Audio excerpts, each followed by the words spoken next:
ذوق شوق ختم ہو گیا، دنیا ہی دنیا بچی ہے، دولت ہی دولت بچی ہے، باقی ہر چیز کو نفس کا سانپ ڈس گیا۔ محترم ابن جوزی رحمۃ اللہ علیہ فرماتے ہیں میرے شہر کا ایک مالدار شخص تھا تو ایک بڑی ناگن خرید کے لایا۔ ناگن سونے کا انڈا دیتی تھی ناگن، اور انڈا سونے کا انڈا دیتی تھی۔ اس کے بال بچوں نے بھی، ایک ہی بیٹا تھا، بیوی تھی، انہوں نے کہا ابا یہ ناگن ہے، اس کا کام دسنا ہے، تو خیال کر۔ کیا کہا تھا حضرت سلطان بہو نے؟ کھارے کھو کدی مٹھے نہیں تھیندے، پاویں سہ بنا گڑ پائیے تے سپاں دے پت کدی میٹھے نہیں تھیندے، پاویں چولیاں دودھ پیائیے، اس کی فطرت میں ڈسنا ہے۔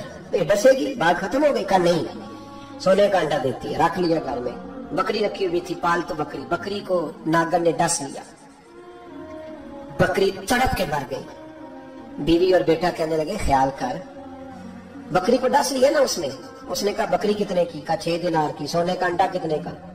کہا 50,000 دینار کا۔ تو کہنے لگا چھوڑو، انڈا تو مل رہا ہے نا، اگرچہ ناگن ہے، انڈا تو آ رہا ہے۔ کچھ دنوں کے بعد گھر میں گھوڑا رکھا تھا، گھوڑے کو ڈس لیا، تڑپ کے مرا گھوڑا۔ اس کو پھر سمجھایا بیوی اور بیٹے نے کہ بس کر دے، یہ ناگن ہے، یہ ڈسے گی۔ اس نے کہا گھوڑا کتنے کا؟ کہا 20 دینار کا۔ تو انڈا کتنے کا؟ 50,000 دینار کا۔ تو چھوڑو، گھوڑا مرنے پہ نیا لے آئیں گے۔ اللہ اکبر۔ ایک نوکر گھر میں رکھا تھا جانوروں کو چارہ ڈالنے کو۔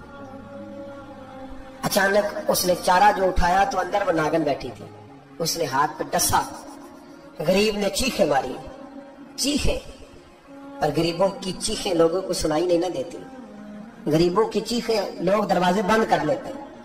لوگوں نے اس لیے کالے شیشے لگائے ہیں کاروں کو کہ غریبوں کی چیخیں نہ دکھائی دے نہ سنائی دے۔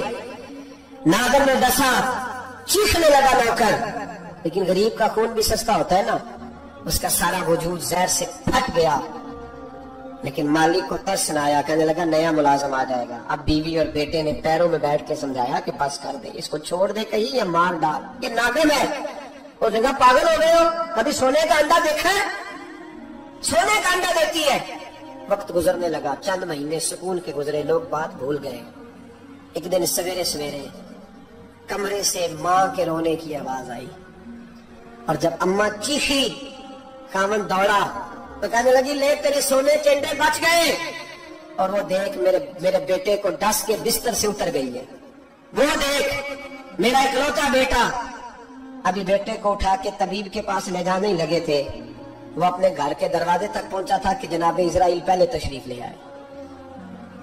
اب جب واپس آیا، بیٹے کا جنازہ بڑا مشکل ہے باپ کے لیے اٹھانا، بڑا مشکل ہے، بڑا مشکل۔ رونے لگا، چیخنے لگا۔ ایک بیٹا وہ بھی پردہ کر گیا، جنازہ اٹھا، لوگ اس کو دفن کرنے کے لیے نکلے تو ماں نے بھی سارا سامان سمیٹا، ماں نے بھی واپس آ کے کہنے لگا تم کہاں جا رہی ہے؟ کہنے لگی اس ویڑے میں، اس صحن میں میرے بیٹے کی موت ہوئی، یہاں سونے کے انڈے بچے پر میرا بیٹا نہیں بچا، میں نے اس آنگن کو کیا کرنا ہے؟ اس میں سونا تو پڑا ہو پر بیٹا ماں پکارنے والا ہو ہی کوئی نہ، میری تو ساری آرزویں اجڑ گئی، تیرے لالچ نے ہر چیز تباہ کر دی۔ کہنے لگا میں اسے مار ڈالوں گا، نکال دوں گا، اب کیا فائدہ؟ تو ختم ہو گئی بات۔ بے قدرہ کچھ قدر نہ جاتی، کیتی خوب تسلی ہوں، دنیا دار پجاری زر دے، کتے دے گل ٹلی ہوں، اب کیا فائدہ؟ بی بی نکلی تو شخص چوک میں آیا، ڈنڈا لیا، ناگن کو مارا۔ اور ابن جوزی فرماتے ہیں وہ پاگلوں کی زندگی بسر کرتا تھا، اس کے دائیں بائیں سونے کے انڈوں کا ڈھیر لگا ہوتا تھا، وہ لوگوں کو کہا کرتا تھا میرے جیسے لالچی نہ بننا، میرے پاس نہ بیوی بچی، نہ بچے بچے، نہ گھر بچا، نہ کوئی وفادار بچا، ہاں میرے پاس دولت بچی۔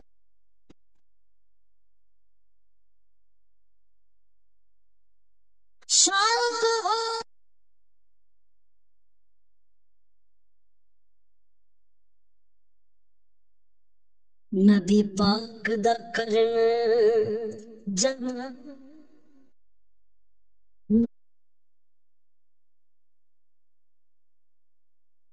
آیا وہی لے کے ہویا ترت حاضر،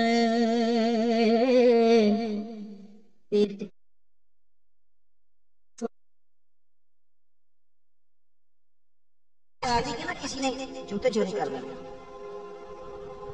اور قیمتی جوتے تھے.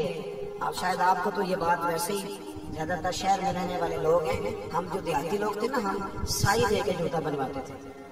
کہ سے میں سائی دے کے جوتی بنوائی, سائی دے کے جوتا بنواتے تھے تو بڑا پیارا لگتا تھا. وہ جوتا چوری ہو گیا تو لوگوں نے آپ سے کہا کہ حضور وہ تو جوتا چوری کوئی لے گیا آپ کا. تو حضرت نے فوراً جو لفظ کہے نا وہ شکر والا. یہ بھی ہو سکتا تھا, دیکھو جی لوگ کتنے چور ہو گئے, کتنے ظالم ہو گئے, خیال ہی نہیں کرتے, بزرگوں کا بھی خیال نہیں کرتے, کسی کا حیا ہی نہیں رہا, فلان ہو گیا فلان, یہ ساری باتیں ہو سکتی تھی نا. لیکن اس نے یہ ذرا شکوے اور شکر میں فرق دیکھے کیا ہے. حضرت سعدی سے کہا جناب جوتا چوری ہو گیا, تو فرمانے لگے الحمدللہ شکر ہے جوتے ہی چرائے ہیں, کہیں پیر تو نہیں نہ چرا کے لے گیا.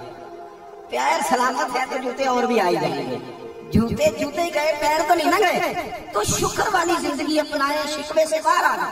ہمارے شکوے نہیں ہماری جان چھوڑتے. حضرت عیسیٰ علیہ السلام گزر رہے تھے تو ایک شخص زمین پہ لیٹا ہوا ہے, دونوں ہاتھ کٹے ہوئے ہیں, دونوں پیر کٹے ہوئے ہیں, دونوں آنکھوں سے نابینا ہے. یہ میں نے کہہ دیا, آپ نے سن لیا, لیکن ایک انگلی کاٹ جائے تو ساری زندگی روتے گزر جاتی ہے. وہ جی دیکھو جی میں معذور ہو گیا. دونوں ہاتھ کوئی نہیں, دونوں پیر کوئی نہیں, دونوں آنکھیں کدھر دیکھو جوانوں, ہاتھ کوئی نہیں, پیر کوئی نہیں, آنکھیں کوئی نہیں, لیکن جے سونا ہی میرے دکھ وچ راضی تے پھر سکھ نو چلے ڈاوا. اور درویش کہنے لگے دکھ قبول محمد بخشا, اوے راضی رہن پیارے, راضی رہن پیارے. ہاتھ کوئی نہیں, پیر کوئی نہیں, آنکھیں کوئی نہیں. بندہ زمین پہ لیٹا ہے اور کہتا ہے یا اللہ تیرا شکر ہے, یا اللہ تیرا شکر ہے, یا اللہ تیرا شکر ہے. حضرت عیسیٰ گزر رہے تھے, لوگ وہاں جمع ہیں, اس کی حالت یہ دیکھیں. میں نے کہا پھر غور کرو کیا ہے. یعنی دونوں ہاتھ کٹ جائیں, ایک منٹ کے لیے سوچو, پیر کٹ جائیں, آنکھیں دونوں چلی جائیں, دنیا کا کوئی رنگ نظر نہ آئے, اور بندہ کہے یا اللہ تیرا شکر ہے, یا اللہ تیرا. حضرت عیسیٰ علیہ السلام نے جب لوگوں کو دیکھا نا کہ حیرت سے دیکھ رہے ہیں اس کی طرف, تو حضرت روح اللہ علیہ السلام اس بندے کے قریب گئے اور دست شفقت پھیر کے کہنے لگے لوگوں کے دلوں میں تیرے لیے ایک سوال ہے, ہاتھ تیرے کوئی نہیں, پیر تیرے کوئی نہیں, آنکھیں تیری کوئی نہیں, تو شکر کس بات کا. پتہ کیا کہا اس شخص نے, عرض کرنے لگا حضور آنکھیں کوئی نہیں, پیر کوئی نہیں, ہاتھ کوئی نہیں, پر رب کا شکر ہے اس نے مجھے ایمان تو عطا فرمایا ہے. یہاں کوئی پوری آنکھوں کے ساتھ بھی بے ایمان ہے, کئی پورے وجود کے ساتھ بھی گستاخ ہے, کئی پوری نعمتوں کے ساتھ بھی نالائق ہے. میرا وجود پورا نہیں, پر شکر ہے اللہ کا, اس دل میں رب کو بھی بسائے ہوئے ہوں, رب کے رسول کو بھی بسائے ہوئے ہیں. یہ شکر ہے کہ سینے میں جو ایمان ہے, دل ہے وہ ایمانداروں جیسا ہے. مجھے صحیح بتانا, صحیح دل پہ ہاتھ رکھ کے, بیٹا ملنے پہ مٹھائی بانٹی, نئے مکان پر مٹھائی بانٹی, نئی نوکری ملی تو تحفے بانٹے, صحیح بتانا. کبھی دو نفل اس لیے پڑھے ہیں کہ یا اللہ تیرا شکر ہے تو نے ہمیں رسول اللہ کا غلام بنایا ہے, تو نے زندگی میں اس نعمت کو سمجھا ہی نہیں کہ تیری شان کتنی ہے, تجھے پتہ ہی نہیں کہ صرف حضور کی نسبت کی برکت سے تیرا چہرہ قیامت کے دن 14ویں کی رات کی طرح چمکے گا. تو کہتا پیسے کوئی نہیں تو رونے لگ گیا, میرے پاس گھر کوئی نہیں تو رونے لگ گیا. تجھے پتہ ہے تیرے پاس کون سی نعمت ہے؟ بڑے امام راضی کہتے ہیں نبی دعا کرتے رہے, نبی پیغمبر اللہ کے نبی, یا اللہ ہمیں اپنے محبوب کی امت میں شامل کرنا. تجھے بن مانگے یہ نعمت ملی ہے, تو نے کبھی نہیں سوچا کہ میں چلو ایک رات اس لیے صرف عبادت میں گزار دوں کہ اللہ نے مجھے رسول اللہ کا غلام بنایا. اپنی زندگی شکر والی بنائی, اپنا مزاج شکر والا بنایا, اپنی طبیعت کے اندر. میرے دوست نے مجھے ایک دن فون کیا, کالج میں ہم اکٹھے پڑھتے تھے, کہنے لگے چل یار سیر کرنے جانا ہے. تو میں نے کہا میں تو روز سیر پہ ہی ہوتا ہوں, روز سیر پہ ہی ہوتا ہوں. میں تو کبھی کسی شہر کبھی کسی شہر. رات کو میں 2 بجے 1 سے 2 بجے کے درمیان گھر پہنچا تھا, اوکاڑا سے اور رینالا خود وغیرہ سے ہو کر. اور پھر میں جتنا اللہ کو منظور ہوا میں لیٹا, پھر فجر اللہ کی توفیق سے اٹھ کے پڑھی, اور فجر کے بعد میں نے کاموں کے میں آ کے درس دیا. اور یہ چل رہا ہے سلسلہ ابھی تک. عدم سے لائی ہے ہستی میں آرزو رسول, اور دیکھو کہاں کہاں لیے پھرتی ہے جستجو رسول. یہ چل رہا ہے سلسلہ. میں نے کہا میں نے نہیں جانا کہیں سیر سور پہ. تو کہنے لگا یار میں تو اپنے کام سے اکتا گیا ہوں, 2-4 دن کی ٹھنڈے علاقے میں رہتے ہیں جا کے. میں نے کہا تو اکتایا ہوگا, میرا تو کام ہی بڑا مزے والا ہے. صبح شام مدینے والے کی بات کرنا، آ میرے دل آمنہ کے لال کی باتیں کریں، چہرہ بشمس کے اجلال کی باتیں کریں۔ وہ میں نے کہا کہ ہم لوگ اس لیے وہ نعمت اگر ہمیں محسوس ہونا کہ ہم مسلمان ہیں، مومن ہیں، اور یہ وہ نشان ہے جو کروڑوں دے کے نہیں خریدی جا سکتا، لیکن مزاج ہی نہیں شکر والا، طبیعت ہی نہیں۔ سیدہ طیبہ طاہرہ حضرت عائشہ صدیقہ رضی اللہ تعالیٰ عنہ، آپ دیکھیں حضور نے یہ بھی فرمایا ہے، فرمایا سارے نبی ستائے گئے اور میں سب سے زیادہ ستایا گیا۔ دکھ ہر وقت رہے، ایسا نہیں کہ تکلیف نہیں، بولے نہیں بھی سنے بس بات سمیٹنے لگا ہوں میں، ایسا نہیں کہ تکلیف نہیں آئی۔ مکے کے 13 سال آپ دیکھ لیں کس طرح کفار نے ستایا۔ مدینہ طیبہ میں حضور آ گئے تو کبھی بدر میں تلواریں، کبھی احد میں، کبھی خندق میں، کبھی کہیں کبھی کہیں، اور کبھی کافروں کے حملے، کبھی منافقین کی سازشیں، سارا کچھ حضور نے فیس کیا۔ لیکن حضرت عائشہ صدیقہ رضی اللہ تعالیٰ عنہ فرماتی ہیں کہ رات کا وقت ہوتا نا، یہ صحیح مسلم میں موجود ہے، تو حضور نماز کی نیت باندھتے اور اتنا نماز پڑھتے، اتنا پڑھتے کہ مقدس قدموں میں ورم آ جاتا۔ روٹی کماتے سارے تھکے ہوں گے، دنیا داری جمع کرتے کئی لوگ تھکے ہوں گے، لیکن کبھی بتاؤ عبادت کرتے بھی تھکے ہوں گے۔ فرماتی ہیں کہ زخمی مقدس قدموں میں ورم آ جاتا۔ میں نے ایک دن عرض کی یا رسول اللہ کے محبوب ہیں، اللہ نے آپ کو رسولوں کا امام بنایا ہے، اتنی مشقت کیوں کرتے ہیں آپ، اتنی سخت عبادت کیوں کرتے ہیں؟ تو حضور نے امت کو سبق دیا، فرمایا عائشہ تم نے بیان کیا ہے نا کہ اللہ نے مجھے بڑی عظمتیں دی ہیں، تو افلا اکون عبدا شکورا، فرمایا پھر میں اپنے رب کا شکر گزار بندہ نہ بنوں؟ یہ میری ساری رات کی عبادت شکر کے لیے، یہ ساری رات کا قیام شکر کے لیے، یہ سجدے شکر کے لیے، اپنی زندگی میں نعمتوں کا شکر تو شروع کریں۔ اللہ فرماتے ہیں لئن شکرتم لازیدنکم، تم شکر کرو میں نعمتوں میں اضافہ کر دوں۔ لیکن اگر زبان سے شکوہ ہٹے نہ تو سکون آئے گا۔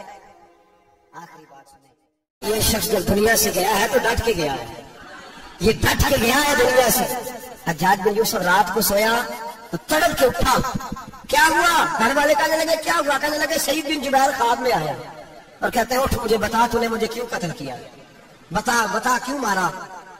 اگلی رات پھر سویا تو وہی خواب، پھر سویا تو وہی خواب۔ گناہ نفسیاتی مریض بنا دیتا ہے، ظلم تجھے مخبوط الحواس کر دیتا ہے۔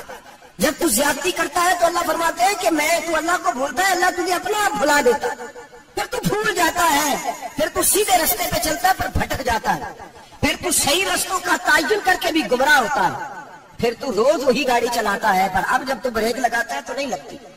جب گناہوں کے ساتھ تو مخبوط الحواس ہوتا ہے تو روز وہ کاروبار کرتا ہے، لیکن جب تیرے گناہ تجھے گھیر لیتے ہیں پھر اسی کاروبار میں تو نقصان اٹھاتا ہے۔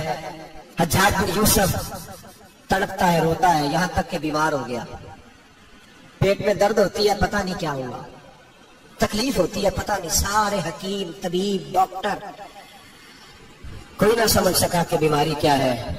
جو بیماریاں خدائی ہوتی ہیں ان کا لوگوں کو پتا، جو آزمائشیں رب کی جانب سے ہوتی ہیں وہ ڈاکٹروں کے ہتھے نہیں چلتی، جو تکلیفیں اللہ دیتا ہے ان کا حکیم طبیب علاج نہیں کر پاتے، مشکل، اور شفا اسی وقت ہوتی ہے جب اللہ دینا چاہے، اور جب رب ہی دینا نہ چاہے تو بڑے بڑے ڈاکٹر کہتے ہیں کہ ہمارے سے بس کی بات نہیں رہی۔ بغداد سے حکیم آئے، پیٹ دیکھا، کہنے لگے نہ تیرے معدے میں کوئی دقت ہے، نہ تیرے جگر میں، نہ کسی اور جگہ، ماجرا کیا ہے؟ ایک آخری علاج ہے، آخری، وہ کیا؟ گوشت کا چھوٹا سا ٹکڑا دھاگے کے ساتھ باندھ کے منہ میں ڈالا اور پھر ایک باریک سا تنکا لے کے اس کو اندر ڈالنے لگے گلے میں۔ وہ گوشت کا ٹکڑا جب حلق کے اندر اتر گیا اس حکیم نے واپس کھینچا تو کیسے ایسی بدبو آئی جیسی کبھی سونگی نہ تھی۔ جانور کیڑے مکوڑے لگے ہوئے باہر نکلے اور جب دیکھا تو جتنے محل میں لوگ بیٹھے تھے چلاتے ہوئے نکل گئے کہ یہ کیا مصیبتیں ہیں۔ حکیم بھی اٹھ کے دوڑنے لگا، کہا تجھے کیا ہوا؟ کہنے لگے حجاج تیری بیماری زمینی نہیں، تیری مصیبت زمینی نہیں۔ کہا میری مرض تک تم کیوں نہیں پہنچ پا رہے؟ تو کہنے لگے لگتا ہے تو بد دعا کا مریض ہے، لگتا ہے تو ظلم کا مریض ہے، تو جبر کا مریض ہے۔ تڑپتا رہا، سسکتا رہا۔ ایک وقت وہ بھی آیا کہ گھر والوں نے کمرے میں بند کر کے تالا لگا دیا، دیوار سے ٹکرے مارتا بھائی جو گناہوں کے بیمار ہوتے ہیں انہیں شفا نہیں ہوتی، جو ظلم جبر بربریت کے بیمار ہوتے ہیں انہیں سکون قلبی میسر نہیں آتا۔ دوائیاں ان بیماریوں کی بنی ہوئی ہیں جو بیماریاں زمینی ہیں، جو بیماریاں خوراک کی بد پرہیزی سے ہوتی ہیں، جو گناہوں کی بد پرہیزی سے ہوتی ہیں، ان کی بیماری